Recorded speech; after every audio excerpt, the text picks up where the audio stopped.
subscribe the channel and press the bell icon for upcoming videos.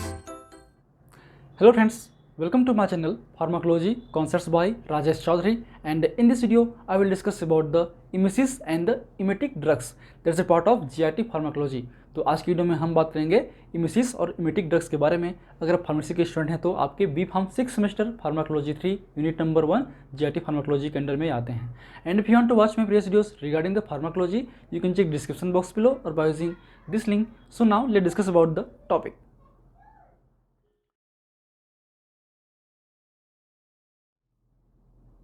So emesis और the vomiting, so दोनों का मतलब होता है आपका उल्टी आना। और ये जो इमेसिस है या वोमिटिंग है एक तरीके से आपके सेंट्रल नर्वस सिस्टम से रेगुलेट होते हैं। जो आपके मेडुला ऑब्लोंगेटा है उनमें होते हैं आपके वोमिटिंग सेंटर्स।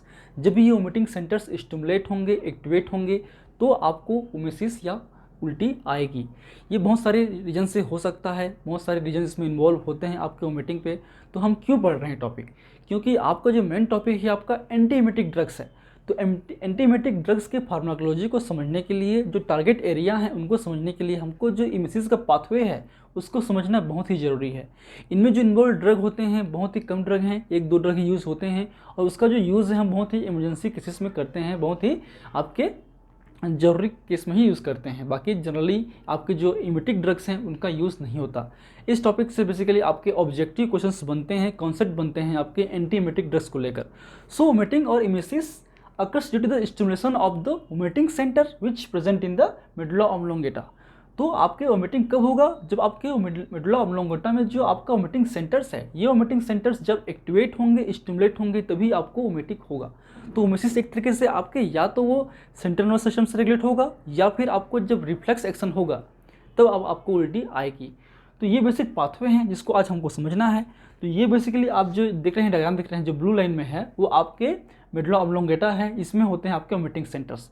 इस वोमिटिंग सेंटर्स पे बहुत सारे कोटेक्स वगैरह होते हैं, ठीक है। तो ये जो एरिया दिखाई दे रहा है आपको, ये एरिया है आपके कोटेक्स का, ठीक है। और ये जो एरिया है, ये एरिया हम जहाँ पे CTZ means chemo receptors trigger zone presence होते हैं उसको हम बोलते हैं एरिया ऑफ पोस्ट्रेमा, ठीक है। ये जो एरिया है NTS, इसका मतलब न्यूरोट्रांसमीटर नहीं होता, इसका मतलब होता है न्यूक्लियस ट्रैक्टस सोलिटरस। तो न्यूक्लियस ट्रैक्टस सोलिटरस में भी आपके जो बहुत सारे जो न्यूरोजेनिक कंट्रोल्स हैं, खासकर आपके 5-HT3, हिस्टामिन 1 और मस्कर्निक 1। तो 5-HT3 रिसेप्टर्स, H1 रिसेप्टर्स और M1 रिसेप्टर्स का रोल होता है, ठीक है। और जो एरिया पोस्ट्रेमा है जिसमें CTZ होते हैं, उसके अंडर में आपके जो NK1, D2R, 5-HT3, CB1, MR और MUR ये जो रिसेप्टर्स हैं, ठीक है, वो आपके इन्वॉल्व होते हैं, प्रेजेंस होते हैं। तो इन रिसेप्टर के एक्टिवेशन से ही आपका वोमिटिंग सेंटर्स एक्टिवेट होगा अल्टीमेटली, और आपको वोमिटिंग आएगी। अब कैसे ये होता है हम देखते हैं 1 बाय 1। तो सपोज ये आपका जो है ये GIT पार्ट है। तो ये GIT पार्ट है, आपने बहुत सारे ओरल रूट से ड्रग लेते हैं, फूड मटेरियल लेते हैं, ठीक है, बहुत सारे मॉलिक्यूल्स लेते हैं, इंटेक करते हैं, तो आपके GIT में एब्जॉर्ब होता है, जाहिर सी बात है। चाहे आप GIT इरिटेशन हो, या आपके साइटोटॉक्सिक ड्रग हो, एंटी कैंसर ड्रग हो, कीमोथेरेपेटिक ड्रग हो, या आपकी रेडिएशन हो, या इन्फेक्शन वगैरह हो, तो उससे जो आपका GIT में जो सेल्स हैं इनमें होते हैं आपके इंटेरोक्रोमोफिन सेल्स। इन इंटेरोक्रोमोफिन सेल्स में प्रेजेंस होते हैं आपके 5-HT मीन्स सीरोटोनिन, ठीक है। तो आपके सीरोटोनिन कहाँ होते हैं?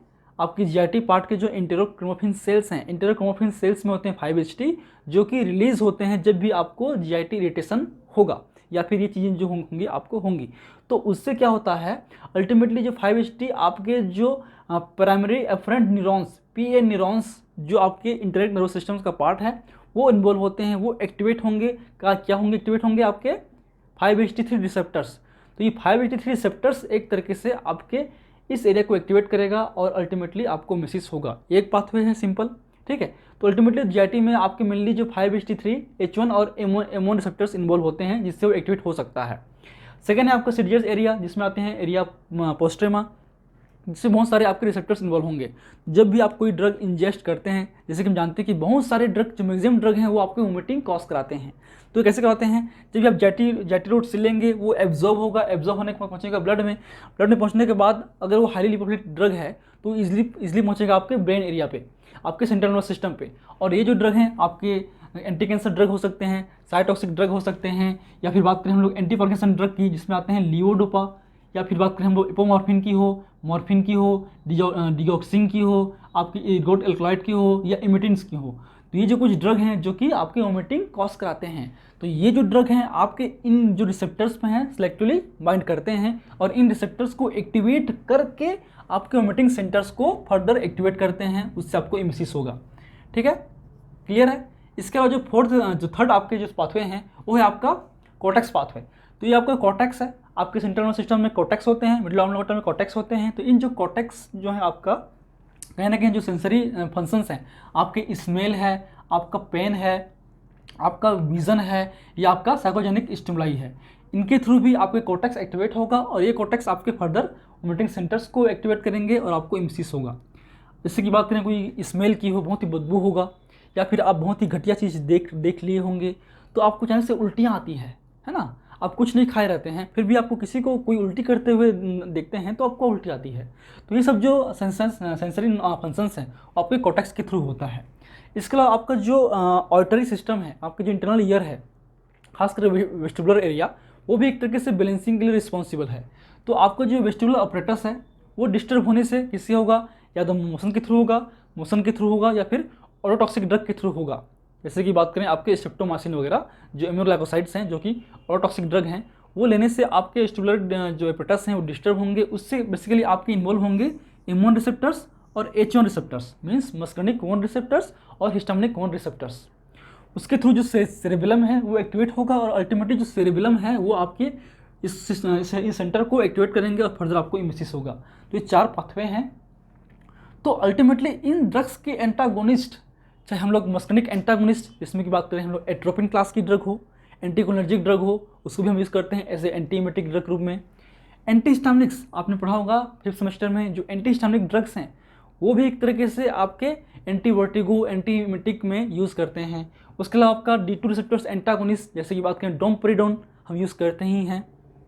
ठीक है, आपके 5-HT3 एंटागोनिस्ट जैसे कि बात करें ऑन्डेसेंट्रॉन की हम यूज़ करते हैं। तो बहुत सारे जो ड्रग हैं हम इसको यूज़ कर, इनके जो एंटागोनिस्ट हैं उनको हम यूज़ करते हैं ऐसे एंटीइमेटिक के ड्रग के रूप में। तो ये आपके बेसिक पाथवे हैं आपके ओमेसिस के। तो ये आपके मेजर टारगेट एरिया हैं जिनके थ्रू हम ब्लॉक करके हम आपके इमेटिक को इमिसिस को रोक सकते हैं, एज ए एंटीमिटिक ड्रग रख सकते हैं। तो आप इजी होगा आपको याद रखने में कौन कौन से क्लास का ड्रग होंगे। आपके D2 एंटागोनिस्ट होंगे, आपके न्यूरोलेप्टिक्स होंगे, आपके 5-HT3 एंटागोनिस्ट होंगे, आपके मस्कर्निक एंटागोनिस्ट होंगे, आपके एंटीहिस्टामिनर्जिक होंगे। तो ये सब ड्रग हम यूज़ करेंगे एज ए एंटीमिटिक में। अब इमिसिस क्यों जरूरी है? जरूरी इसलिए है to expel out the unwanted substance which present in the GIT। तो कोई भी आप टॉक्सिक एलिमेंट अगर आप इंटेक कर लेते हैं गलती से या एक्सीडेंटली करें या आपके सुसाइडल नेचर के थ्रू करें, तो उस चीज़ को, उस ड्रग को, उस पॉइजन्स को एक्सपेल आउट करने के लिए हमको इमेटिक ड्रग्स की ज़रूरत होती है। ठीक है, बात करें नेचुरली आपके घर में तो जनरली ये जो चीज़ें हैं वो अचानक से होती हैं, अचानक से आपको जरूरत पड़ती है उल्टी करने की, तो या तो आप नेचुरल जो थेरेपी है आप अपने हाथ को घुसाइए अंदर तक, चाहे GIT रिफ्लक्स होगा उसके थ्रू आपको जो है उल्टी आएगी, या फिर जो high concentration of the sodium salt या NaCl, मतलब जो नमक है, नमक को हाईली कंसनट्रेशन पे घोल के आप पिएंगे तो आपको उल्टी आएगी, रिफ्लक्स होगा। या फिर बात करें जो मस्टर्ड हैं आपके सरसों है, उसको पीस के आप उसको पेस्ट बना के उसको आप पानी में घोल के पिएंगे तो आपको उल्टी आएगी। तो एक तरीके से ये आपकी नेचुरल थेरेपी है। उसके बाद करें ड्रग की, तो ड्रग मेनली 2 हैं आपके, एक है आपका एपोमॉर्फिन, एक है आपका इपेकाक्वाना जो प्लांट डेरिवेटिव्स हैं ये आपके खासकर। तो ये 2 मेन पाथवे हैं जो जहाँ से ऑब्जेक्टिव क्वेश्चंस बनते हैं। एक्ट ऑन द CTZ, जो डायरेक्टली आपके सीनेस में जो CTZ है, कीमो रिसेप्टर्स ट्रिगर जोन, ठीक है, वो उसमें काम करता है आपका एपोमॉर्फिन जो कि डोपामिनर्जिक एक तरीके से एगोनिस्ट की तरह काम करता है, मॉर्फिन डेरिवेटिव ही एक तरीके से। ठीक है, सेकेंड आपका by the reflex action and on the CTZ। तो आपका जो इपेकाक्वाना है वो जो ड्रग है प्लांट डेरिवेटिव्स हैं वो आपके रिफ्लेक्स एक्शन के थ्रू भी आपको इमिसिस कराएगा और आपके CTZ के थ्रू भी आपके रिफ्लेक्स कराएगा। तो ये बेसिक पॉइंट्स हैं आपके इमिसिस के, इसको पहले आप नोट कर लीजिए, या फिर आप KD त्रिपाठी जो हैं उसमें भी दिया हुआ है, डायग्राम दिया हुआ है, उसको भी आप प्रीफर कर सकते हैं। एक बार थ्योरी पढ़ी है तो आपको इजीली जो पिक्चर है, जो इमेज है, वो आपको क्लियर होने लगेगा। इसको पहले नोट कर लीजिए। फिर हम जो 2 ड्रग है आपके, इनके बेसिक चीज़ों के बारे में बात करेंगे, बेसिक यूज़ के बारे में बात करेंगे और बेसिक आपके कॉन्ट्राइंडिकेशन के बारे में बात करेंगे, जिससे आपके ऑब्जेक्टिव क्वेश्चंस बनते हैं। So please note this lecture, then I will discuss about the drug pharmacology of the apomorphine and the इपिकाक्वाना।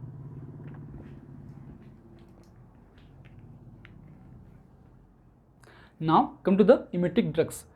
तो 2 ही ड्रग मेनली इंपॉर्टेंट हैं, एक है आपका एपोमॉर्फिन और एक है आपका इपिकाक्वाना। तो बात करूँ एपोमॉर्फिन की, तो ये आपका जो एक्शन है एपोमॉर्फिन का, वो आपके सेंट्रली होता है, मीन्स आपके जो CTZ सेंटर हैं उन पे ये वर्क करते हैं आपके। And this is the semi-synthetic derivative of the morphine. तो एक तरीके से मॉर्फिन का ही डेरिवेटिव है। And it acts on the dopaminergic neurons, मतलब ये आपके जो D2 रिसेप्टर्स है उसके एगोनिस्ट की तरह काम करता है आपके CTZ सेंटर पे और आपको मीटिंग सेंटर्स को एक्टिवेट करेगा। बात करें इसकी डोज रिक्वायरमेंट की, तो इसका डोज जो अप्रोक्सीमेटली होता है 6 mg IM और SC। इसको हम IM रूट से मीन्स इंट्रामस्कुलर या फिर सबक्यूटेनियस रूट से आपके इंसर्ट करते हैं। ओरली यूज़ नहीं करते क्योंकि ओरली में जो है जो डोज की रिक्वायरमेंट है वो लार्ज हो जाती है। जो ऑनसेट ऑफ एक्शन है वो होता है अप्रोक्सीमेटली 5 मिनट, मतलब लेने के 5 मिनट बाद आपको वोमिटिंग आ जाएगी।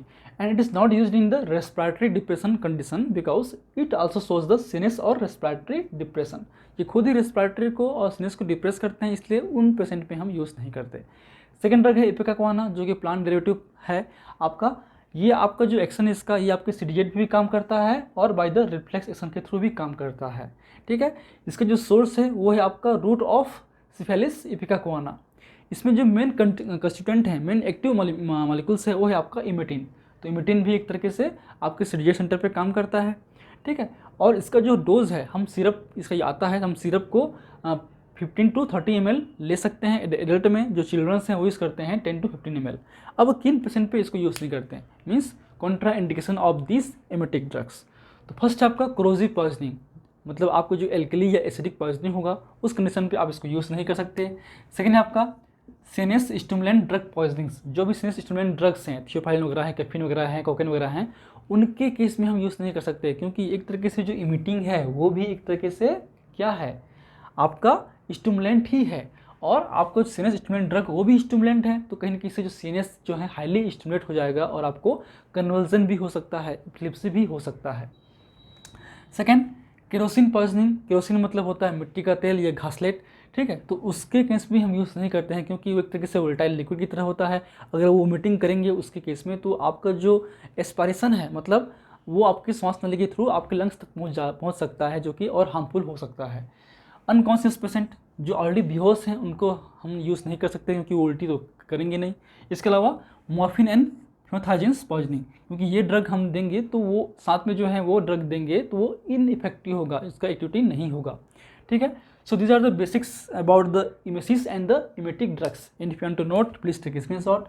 And in my upcoming class I will discuss the antiemetic drugs. And if you like my videos, please press the like button, share with your friend, and any feedback please comment on the comment section. That motivates me for the upcoming videos. And last, thank you. Keep watching.